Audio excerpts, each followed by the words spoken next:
Somebody had to do it. I am the chosen one. Somebody had to do it.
It's been 4 weeks since the spill that has sent more than 240 million gallons of raw sewage and wastewater into the Potomac River. Tonight, for the first time, D.C. Water's top officials took questions from reporters. News 4's Mark Seagraves has covered this disaster more closely than any other reporter from day one and joins us live.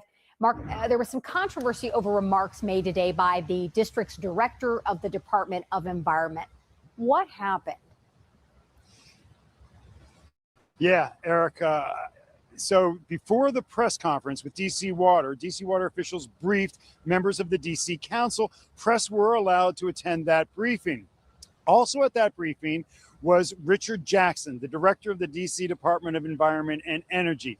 And during that briefing, he contradicted the Bowser administration's and Maryland and Virginia's warning to stay away from the river and not to eat fish out of the river. After the meeting, I tried to ask him to explain himself, and he refused to talk to us. Take a look. It was the first time members of the DC Council had a formal briefing from DC Water officials. Also at the meeting, Richard Jackson, director of the DC Department of Environment. Jackson told the council members, despite the DC government advisory to avoid contact with the river and specifically not to fish in the river, that he believes it's safe to eat the fish caught in the Potomac. He also downplayed the seriousness of the recent test results showing elevated E. coli rates in the river. The meeting was not recorded, but after the briefing, we tried to ask Jackson to explain his comments. Director Jackson, can you tell us why you directly contradicted the guidance your agency has given out about fishing and the river quality? How can you give that briefing to the DC Council and directly contradict what your agency has said? During the council briefing and at the press conference, DC Water CEO David Gaddis said he has not heard from the White House or from FEMA before or after President Trump's social media post yesterday stating he would have FEMA take over the repair and cleanup. Gaddis said the EPA has been monitoring the situation. They were not helping. I won't say they weren't helping.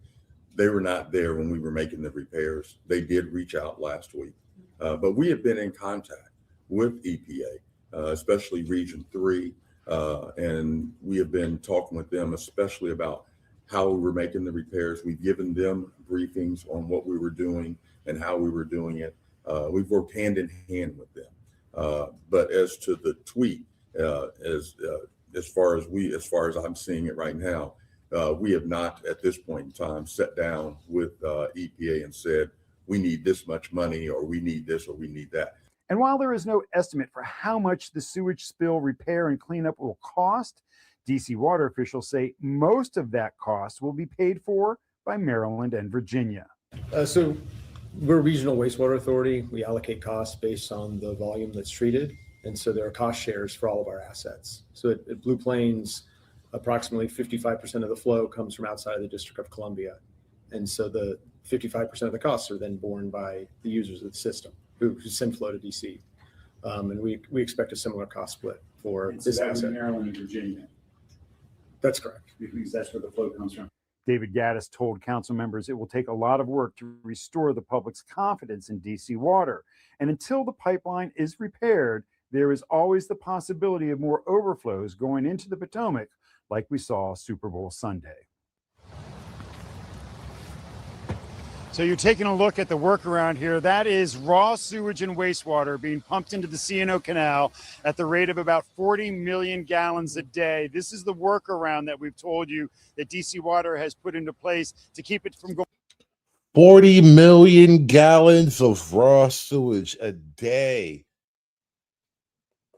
That's nasty. That's nasty, y'all. They're killing the fish. They're killing all the fish, y'all. Hit that like button. Welcome to the show. Welcome to the show. We got to talk about this Potomac River DEI spill. Why am I calling it a DEI spill? Because it's a chocolate city, and they're dumping a lot of chocolate into the Potomac River right now. The Potomac River feeds into the Chesapeake Bay. It's a very important, huge, major waterway on the eastern seaboard, and they're stinking it up right now. I know it stank down there. That's really nasty. There's a A lot of solid and liquid waste going right into the water.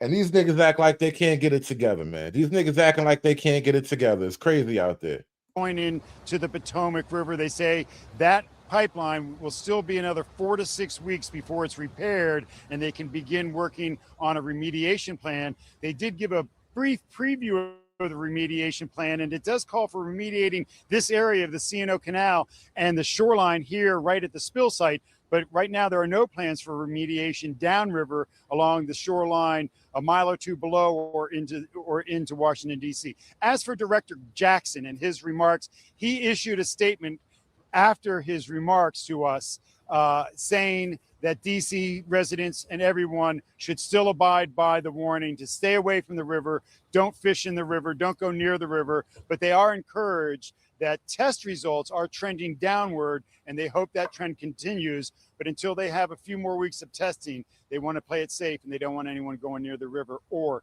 eating the fish out of the Potomac River. And as I've said before to you guys, not only can you smell this when you're out here, but it is just so pungent. You can taste it when you're talking. I told you. Back to you. You can taste the stink. Oh my God. What you think it tastes like? What you think it tastes like? That's nasty. Oh man. Oh man. Could you imagine? They really got to do something about this down there. They really got to clean this up, y'all. Said you could taste it. Ew. You got to go home and rinse your mouth out.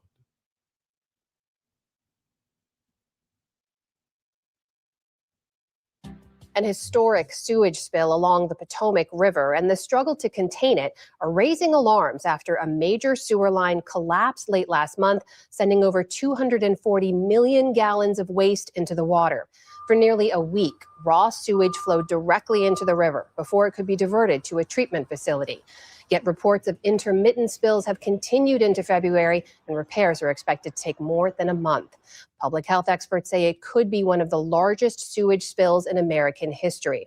For more, I'm joined by Hedrick Beelan. He's president of the Potomac Conservancy. Thanks for being here. Appreciate the opportunity. So let's just start with the obvious question here. How polluted is this water after all of that sewage spilled for as long as it did? What do we know? Well, it was certainly unprecedented in terms of the amount of sewage going into the Potomac River, which is our nation's river, over just a week.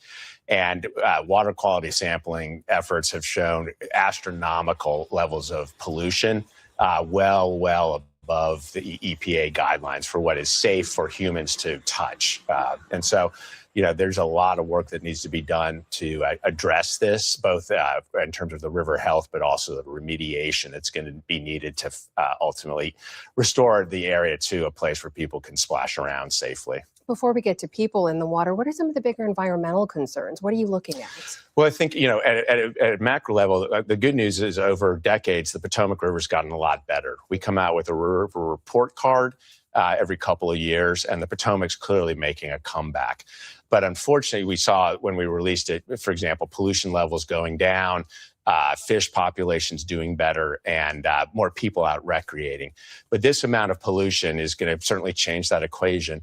But it also raises another interesting point, which is this is a 54-mile-long pipe full of sewage that starts out near Dulles Airport. And where else is the pipe susceptible to breaking? That's a big question. You think 54 miles of stink pipe. They got the stinky pipe in DC, y'all. Ew. we still don't have answers? We don't have answers to that just yet. So one of the biggest questions we've heard from people in terms of the impact is on drinking water. Do we know if this is having an impact on people's drinking water in the region? Well, the good news is this happened just downstream of the where two big straws go in to take in water, drinking water. And about 5 million people in the DC metro area get their drinking water at home and here from the Potomac.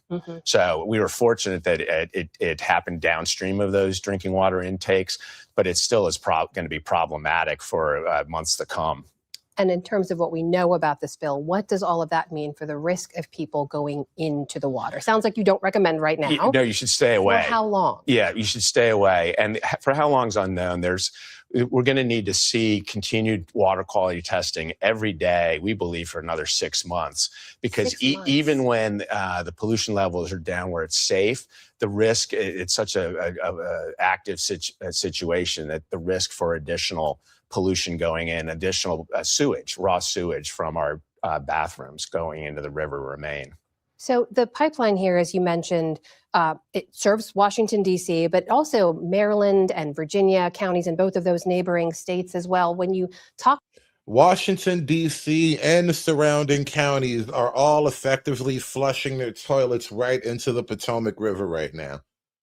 Because what happened is they have sewage pipes that take the water to facilities and they treat it and yada, yada, yada.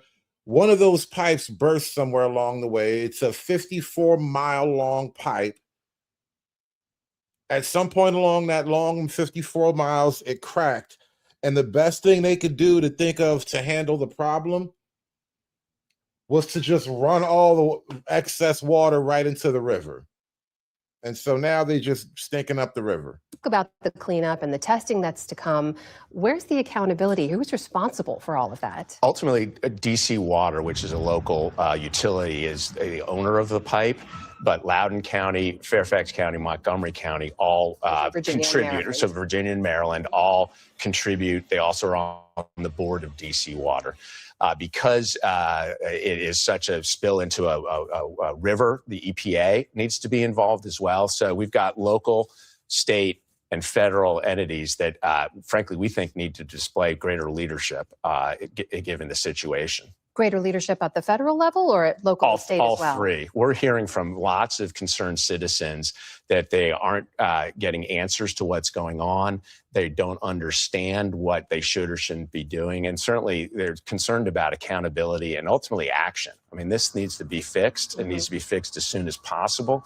And then we need to take steps to an independent investigation looking at root causes to make some systemic changes to make sure something like this doesn't happen again, not just here, but certainly in other cities around the country. Given the scale and the scope, is this something local and state governments can handle on their own? Because we've seen already President Trump really put the blame on local authorities, saying this is a Maryland and Virginia problem. They should fix it. If the EPA doesn't get involved here, can this be handled? Yeah. Trump is already feuding with local authorities, the governor, Westmoreland in particular. We're going to take a look in on that because, again, I am calling this a very DEI coded problem. You're going to learn why in a minute, but there's definitely a little bit of feud going on with Trump and the local authorities.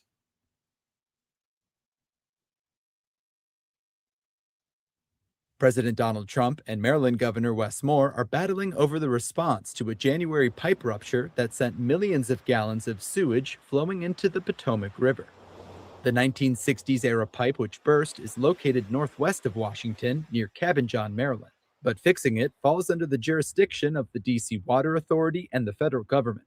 The Trump administration blames Governor Moore, a Democrat, for not updating Maryland's wastewater infrastructure and failing to request emergency help for the ecological disaster. Governor Moore's team says the Trump administration is shirking its responsibility on the repair and cleanup and that Maryland is ready to work with federal officials. The sewage spill has been diverted into the C&O Canal, according to DC Water, which says it will take weeks to repair the burst pipe. University of Maryland researchers are partnering with an environmental nonprofit to test parts of the Potomac River for E. coli and other pathogens. And what they found was Staph aureus, right, which could lead to staph infections. They found MRSA. I think everybody knows what MRSA is. Prevents, antibiotics from working. We're worried about the river because it's the lifeblood of the region. Millions of people use it. We have watermen downriver that depend on it for their livelihoods. It's a drinking water supply for 5 million people. So our focus is on the river. Washington, D.C.'s Department of Energy and Environment is also testing water quality and says drinking water remains safe, but has urged people to avoid unnecessary contact with the Potomac River and to keep pets away.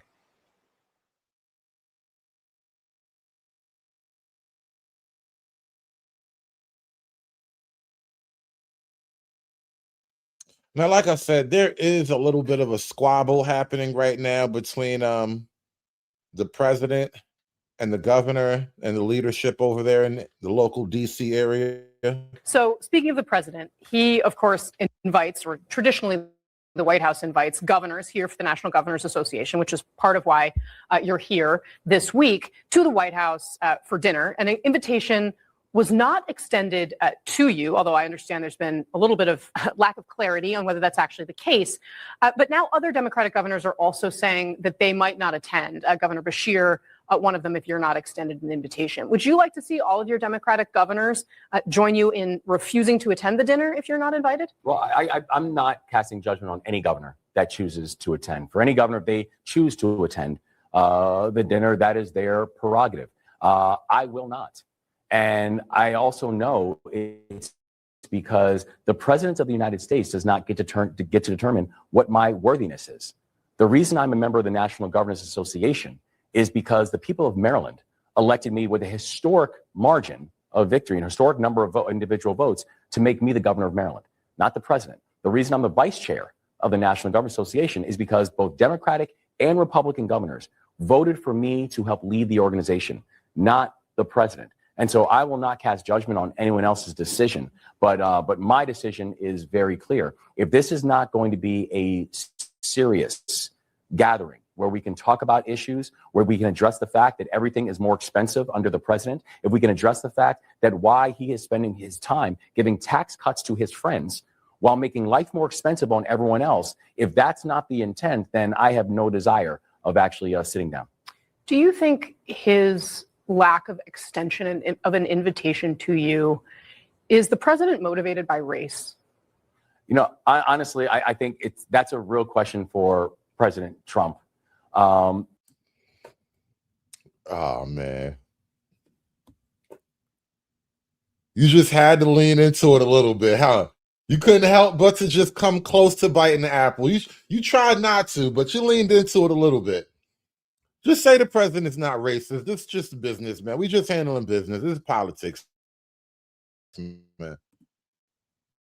You know, what I know is, and what I've shown is, I will work with anybody. Just a couple weeks ago, you know, I led a delegation of Democratic and Republican governors. We all went to the White House and we were urging PJM, our regional grid operator, to be able to cap their prices for 2 years. And they've come back and didn't cap it for 2 years. They capped it for the rest of the decade.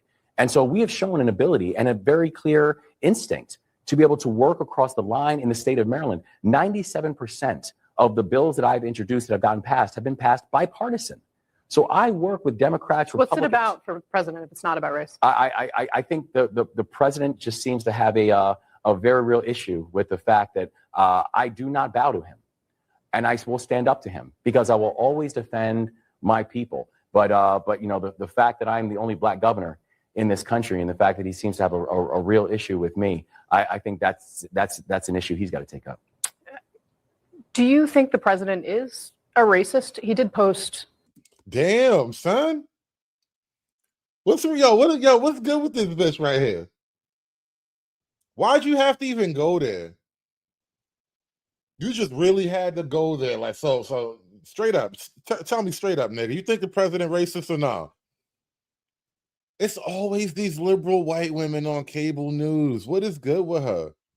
She just had to go there. She couldn't even just keep it professional. So what up, nigga? This nigga president a racist or what? The fact that he seems to have a real issue with me, I think that's an issue he's got to take up.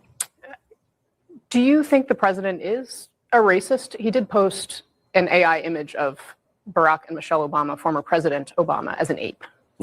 Well, I mean, he also has spent the past year making a direct assault on scholarships for HBCUs. That the past year we have seen the greatest assaults on unemployment for Black women that our country has ever seen. That he's spending his time attacking history and banning books. I honestly think that it's a question not just for the president, but frankly, I think it's also a question for white America if they are looking at his actions. And I think that's something that people need to wrestle with. Damn, I feel like a hit piece. Meanwhile, at the same time that was happening. What a sweetheart.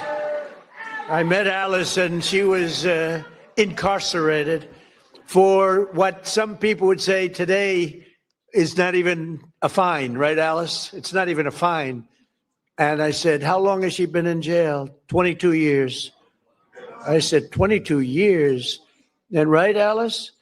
And come on up here, Alice. Come on up.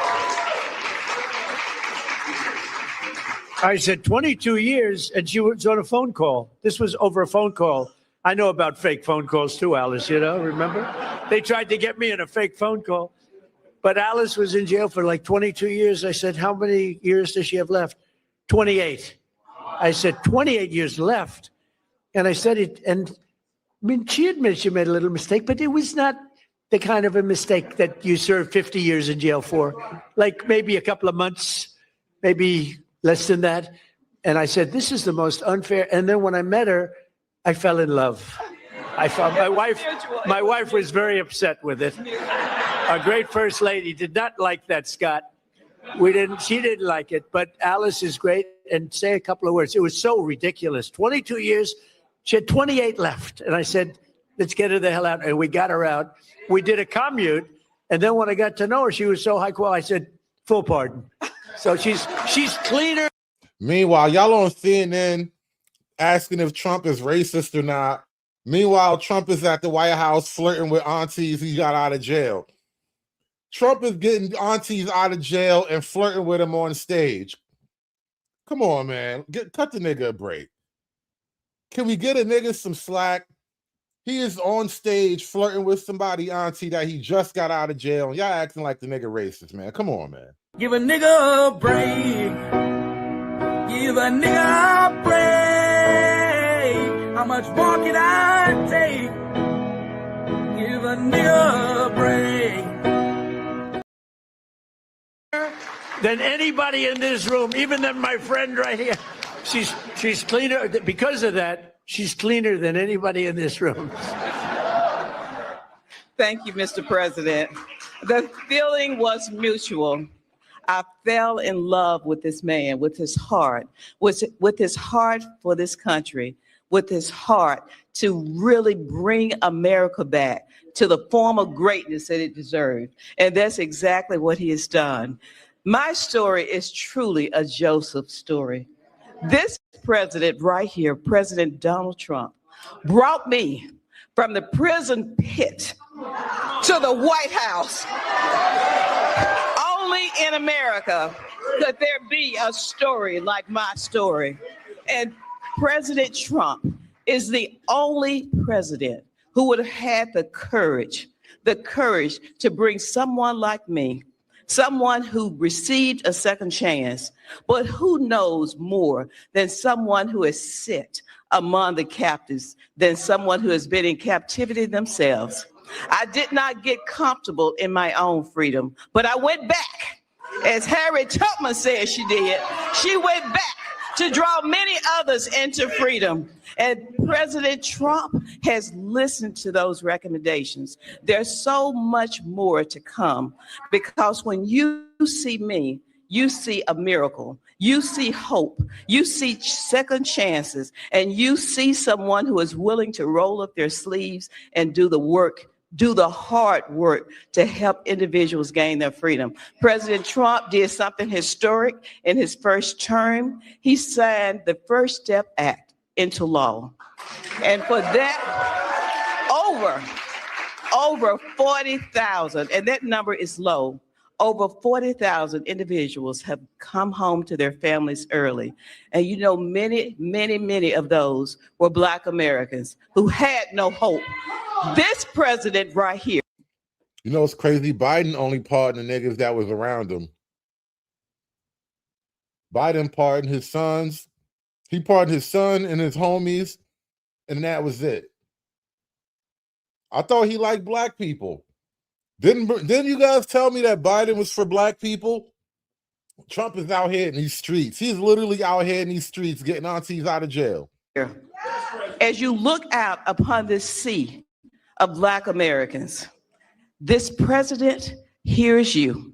This president cares for you. Don't let anyone tell you that this president right here, Donald Trump, is not for Black America, because he is.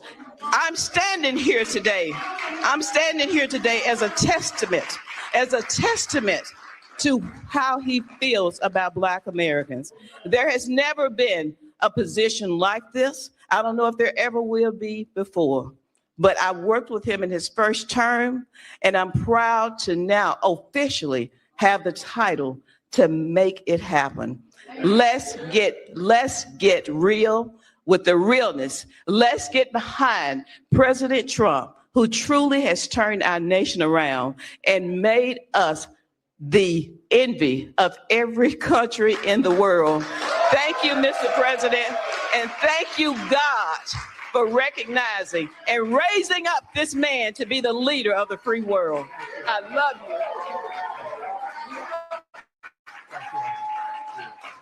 Trump was out there with them people today, man. He was out there getting the love, and y'all trying to call him racist. We're going to get back to that, though. Great woman. You know, when I was looking for a pardon person, like a pardon czar, they gave me somebody from Harvard, somebody from Yale, somebody from Princeton, somebody from Penn, somebody from Stanford. And I said, do you know anything about it? Well, we can learn. You know, they can learn. And when I met Alice, I said, she's better than these people. And she's done a fantastic job. You know, I said to Alice, I said, so I'm looking for people like you to let out. How many people are there like you? She said, many. I said, many in jail. Think of it. 22 years she was in jail, and she had 28 years to go on a phone call. You admit you did a little something wrong, right? But it was like, okay, it wasn't 50 years. Even if you said 6 months, today it would be probably nothing. But even if you said some little time, but I said, I'm looking for other people like you. How many are there? Many. Then I was worried I said, well, maybe she's going to say everybody should be let out. And we're not a believer in that. I said, so Alice, are there people that shouldn't be? You met a lot of people, right? Are there people that shouldn't be let out? Absolutely. Then I felt better, because there's some bad ones in there too, right? But you are fantastic, and you've been great and so respected all over the country, all over the world, in a sense. You've become a very big story. Thank you very much, Alice. I appreciate it. And we have Lynn Patton. Lynn, thank you. You've been such a...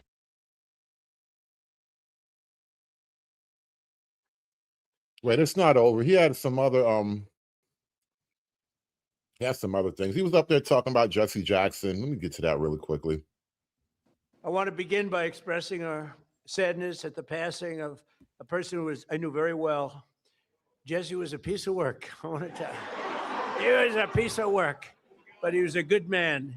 He was a real hero, and I just want to pay my highest respects to Reverend Jesse Jackson. He's a good man.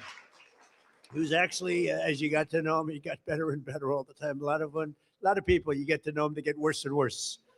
Jesse got better and better. But I knew him well long before becoming president, and he really was special, with lots of personality, grit, and street smarts. You would say Jesse had serious street smarts, right? A very important ingredient to life, I will tell you. He was gregarious and someone who truly loved people, and a force of nature. He was somebody that we're going to greatly miss. And on behalf of everyone here today, I know you join me in sending our condolences to the entire family. Had a great family.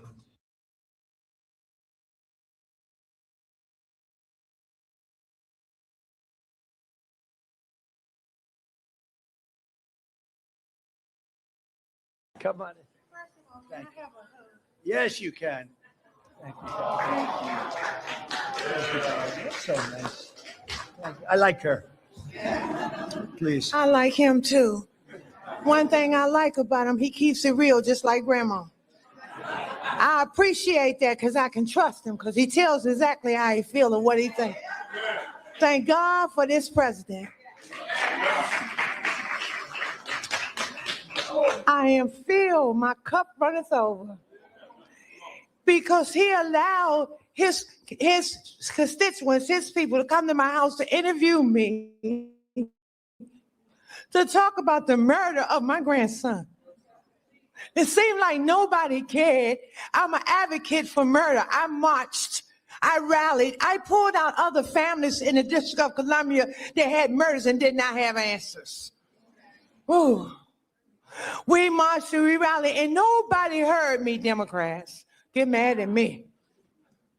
Until this Republican sent his constituents, his people out there to interview me in my home. Have you ever heard of a thing? Then they invited me twice before Congress to testify for the beautiful bill that's going to change crime in the district. If you kill somebody, okay, you take a life, you do life. Just that simple. If you do a hush crime, you do hush time. Just that simple. And then we need National Guard, and which we did years ago. He brought it on. I love him. I don't want to hear nothing you got to say about that racist stuff. And don't be looking at me on the news, hating on me because I'm standing up for somebody that deserves to be standing up for. Get off the man's back. Let him do his job. He's doing the right thing. Back up off him. And Grandma Back up said, off him. Grandma said, Grandma said, you leave my Trump alone, goddammit. Back up off him. You leave my Trump alone. I don't want to hear this shit. This racism bullshit. Oh my God. Yeah, Trump is out there getting the love today, man. Trump was really out there getting the love. And then again, we got to talk about the whole idea of, racism and this DEI thing. I want to take a little segue for a hot minute here. If you indulge me for a moment. The courts and activists came up with a new definition of what would be illegal discrimination. And it gets rid of the idea of intention and intentional discrimination completely. Disparate impact is the conceit that if there's a standard that Blacks do more poorly at, it's discriminatory. So if you have a certain expectation of reading level or math skills to qualify to be a teacher, to be a firefighter, to be a police officer, and a employer administers a test and Blacks do more poorly on that, that's a racist test. Instead of meeting the standard, our response is to throw out the standard. And the employer is not racist. You don't have to show that the employer wants to discriminate against Blacks. The employer just wants a qualified workforce. But if he has used some kind of standard that means that there are less Blacks qualifying, that then becomes something that violates civil rights. I'll give you an example right out of the Biden administration. Maryland State Police hoping to settle a U.S. Justice Department investigation into its alleged racial discrimination by paying almost $3 million. The Maryland State Police wanted to make sure that the state troopers could read at a very basic level, because as a police officer, you're going to need to write police reports. You're going to need to understand the patrol. Wait. They can't even read? Are you about to tell me that they hiring Black police that can't read? I know that's not what I'm about to hear. Please don't tell me that they're about to hire Black police who can't really read. Because it would be racist to not hire the illiterate police. It would just be racist, and you don't want to have racism in your police. Maybe the progressive proper thing to do is to hire some illiterate niggas.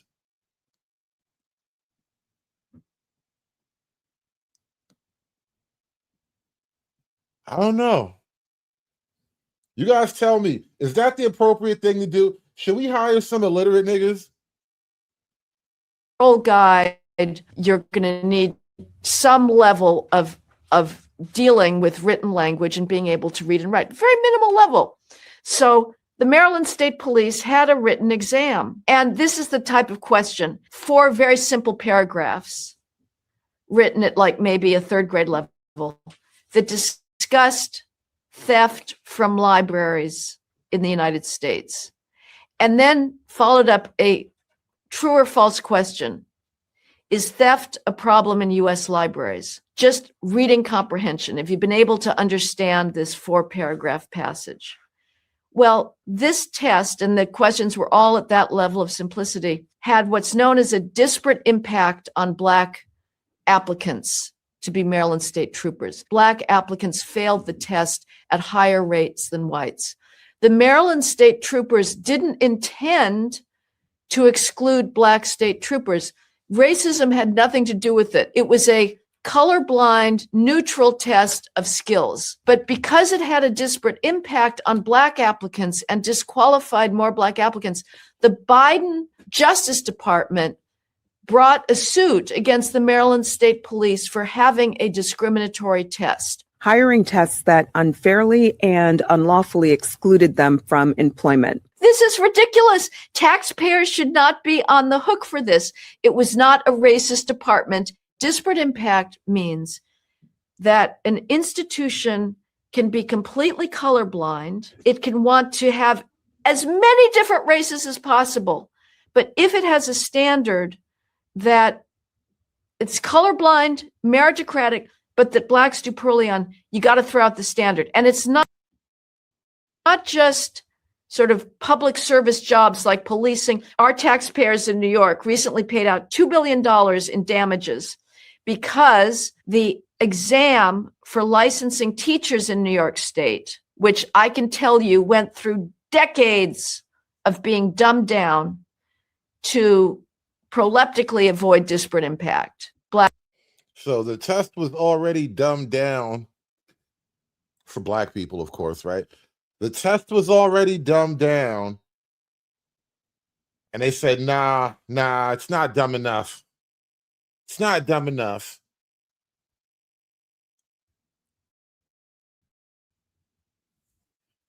And now that's kind of what leads up to things like this whole catastrophic disaster over here in the Potomac River. Democrats all. It was always my pleasure to help Jesse along the way. Where or when does the president believe he's been falsely called racist? You're kidding, right? No. I will pull you plethora of examples. I'm going to get my team in that room to start going through the internet of radical Democrats throughout the years, Ed, who have accused this president falsely of being a racist. And I'm sure there's many people in this room and on network television across the country who have accused him of the same. In fact, I know that because I've seen it with my own eyes. And the president very much looks forward to having an event later this afternoon at 3 p.m. to celebrate Black History Month and to talk about how his policies are advancing opportunity and prosperity for all Americans through record tax cuts, through the Trump accounts that all Americans can access regardless of race. These are a great thing for the next generation of Americans. The president has also awarded hundreds of millions of dollars in additional funding to strengthen educational outcomes at historically Black colleges and universities across the country. Again, the president is protecting the hard-earned benefits of the 2.4 million Black veterans who honorably served in our nation's armed forces by reducing the Black backlog of veterans waiting for their VA benefits and for their home loans through the Department of Veterans Affairs. So there is a lot this president has done for all Americans, regardless of race, and he has absolutely been falsely called and smeared as a racist, and I'm happy to provide you those receipts, and we gladly will right after this briefing. Jennifer.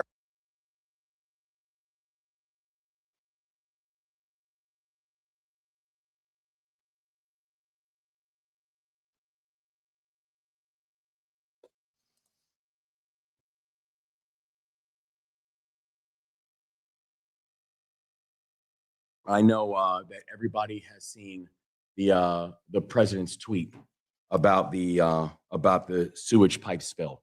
It is riddled with insults, but it's also riddled with massive inaccuracies. It is worth time to actually be able to correct the record and to talk about accurately what actually happened and what's been done. As you might know, on January 19th of 2026, a section of the Potomac Interceptor sewage line collapsed near the Clara Barton Parkway and I-495.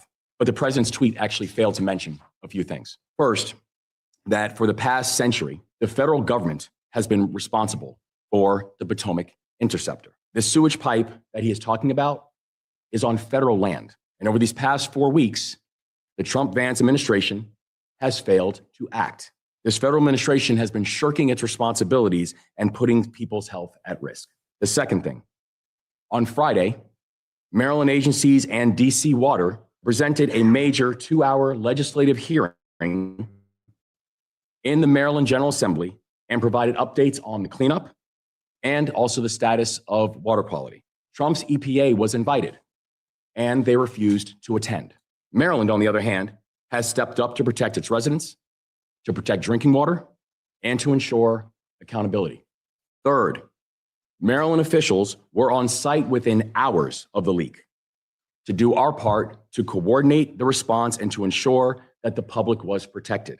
Since the spill occurred, the Maryland Department of the Environment has been monitoring bacteria levels, coordinating with local jurisdictions, and conducting multiple site inspections. MDE issued a precautionary closure to a shellfish harvesting area from Charles County to Route 301, and in coordination with the Maryland Department of Health, counties have issued public health advisories and will track ongoing water quality sampling.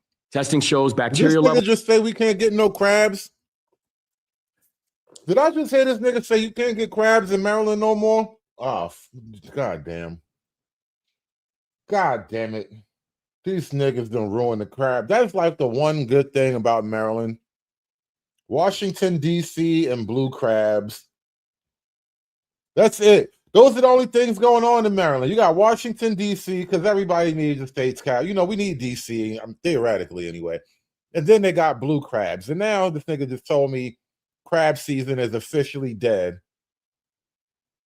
The crabs are literally drowning in DC shit right now. Oh, man. No more crabs, huh? Had your last bushel.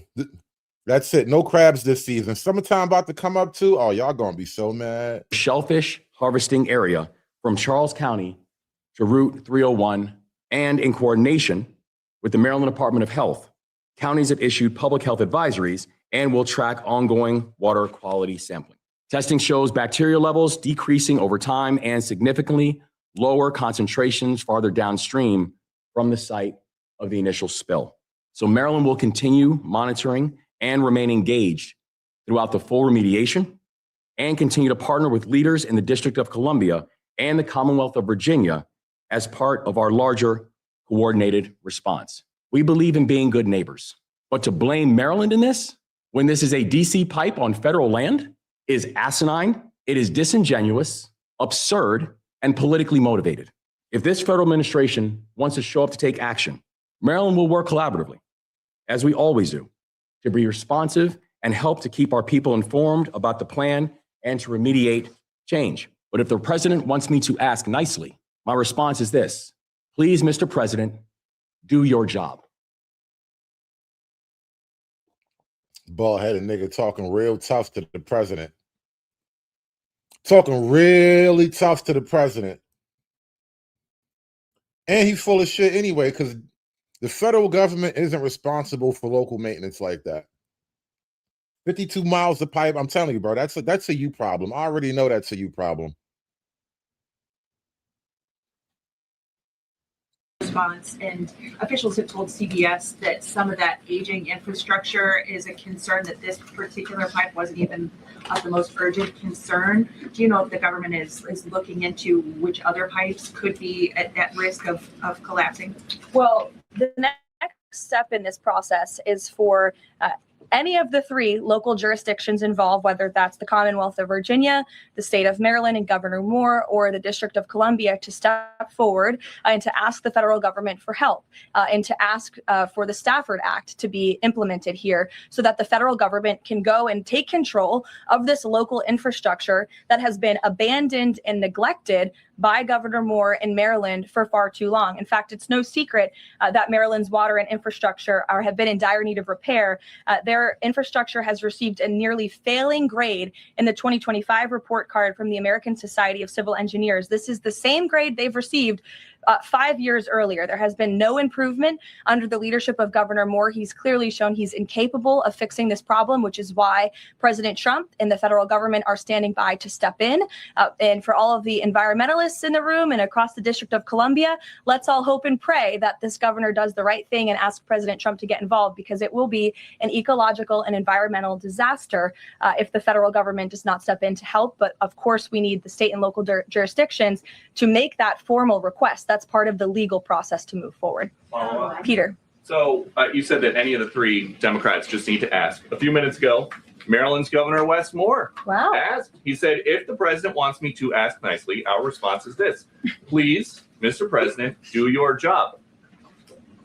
To which I say, I'll ask the president and we will provide you with the next steps. But in all seriousness, the federal government has been preparing plans. The White House has been in contact with FEMA, with the Army Corps of Engineers, with the Environmental Protection Agency. Again, we've been standing by. This is a problem we want to fix, not just for the federal government, but for everyone who lives in the District of Columbia, including all of you. So you're welcome.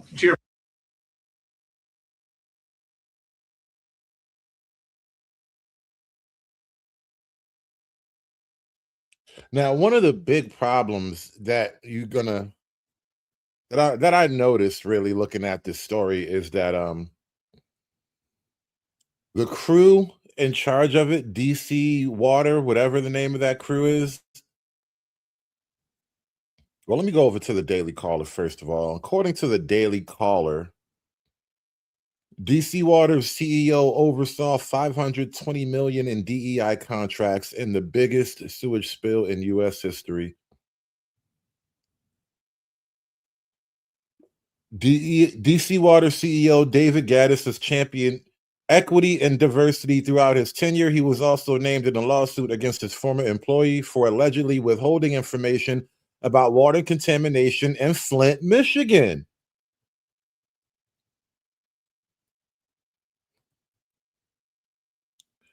So he's been in this position just handing out DEI money. I'm not going to read the entirety of this article here, but just know this is a DEI guy, basically, right? And the DEI industry is inherently corrupt. It's basically a patronage system. You know, you get in there on some type of grant money or whatever, then you get your people in there, you take over. But let me show you. Let's get to him in his own words, rather.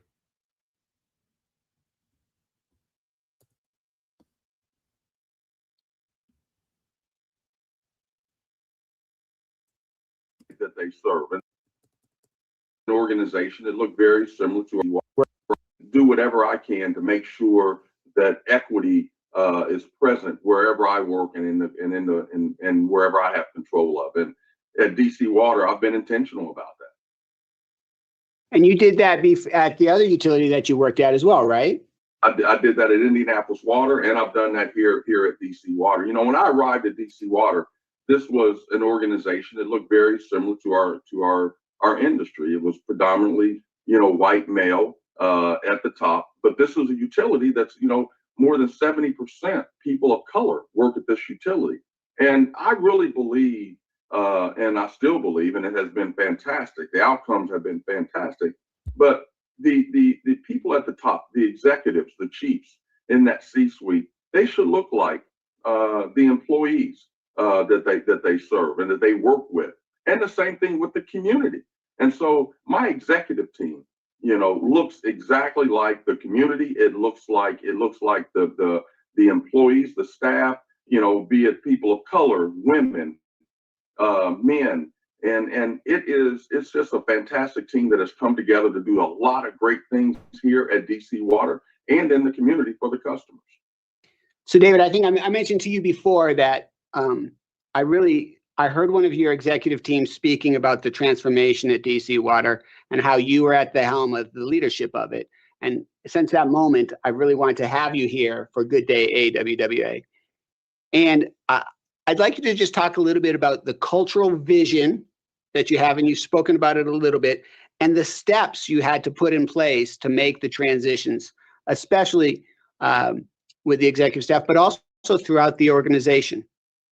Yeah, well, first of all, one of the things that I branded when I came here to DC Water was I said that we're going to be about people, place, and pay. And first of all, about the people, that's hiring the best people in the marketplace and putting them around great people as well. And then create an environment, which is the place where everybody wants to come to work and present themselves as their authentic selves every day. You don't have to come to work being someone else. You come as your authentic self, and let's get the job done. And then last but not What does that even mean? What if your authentic self is bad at manual labor? least is pay.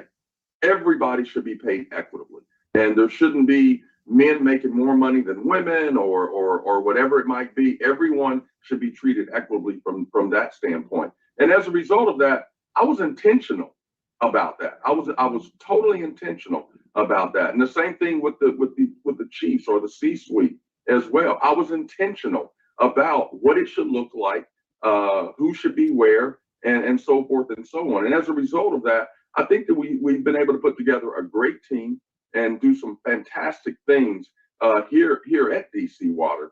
And DC Water has always been a fantastic utility, but we stepped it up and took it up just another notch is what we were able to do by being intentional regarding equity and then also removing all the silos in the organization as well, and being able to work together as a team. So today, your executive team. So that's the guy right there in charge of this whole thing. He's clearly a DEI agent. His whole team is full of DEI people, and who knows how long it's going to take for them to clean up this water spill and the Potomac. But crabbing is done. And I know crabs eat shit already, but still, there ain't enough crabs to eat all that shit right away. Plus, there's other things in the water too. It's just a mess, y'all. It's just a mess. I know it's hard to hear, but you're not gonna get your crab season this summer, y'all. It's over, man. It's over. But I wanted to cover that really quickly. There's something else happening right now. It just caught my eye. I'm gonna shut this down and then immediately bring something back live. I might even try to funnel you guys over there. Let me see if I can get this thing going long enough. I mean, fast enough to make it happen. All right, yeah, boom. We're gonna set this next thing up. There's something happening that's on Twitter, on X right now, and I really want to cover this. I want to record this whole deal. So if you guys sit tight for like 5-ish minutes, not even that long, what I'm gonna do is set this thing up so that we can move easily into the next show.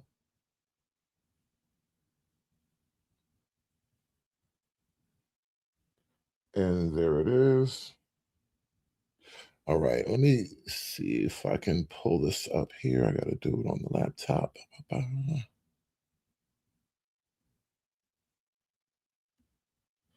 But yeah, there's a conversation happening on Twitter right now. There's a bunch of people responding to that whole black men trust black women thing. And I want to take a look at something real quick. I want to capture as much as I can get. Maybe they'll let me jump in there. We'll see. We'll see what happens. Maybe I got enough pull.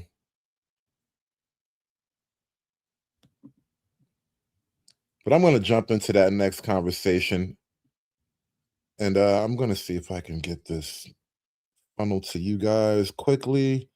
Bam, bam, perfect. Copy. Let's go here.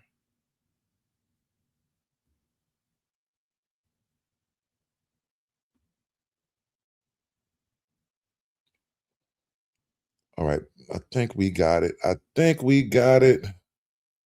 Set up the quick redirect.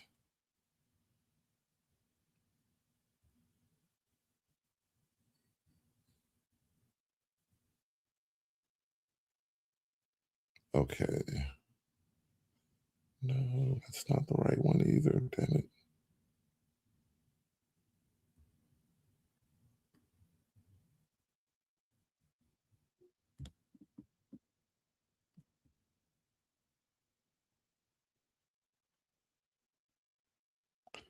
There it is. Bam.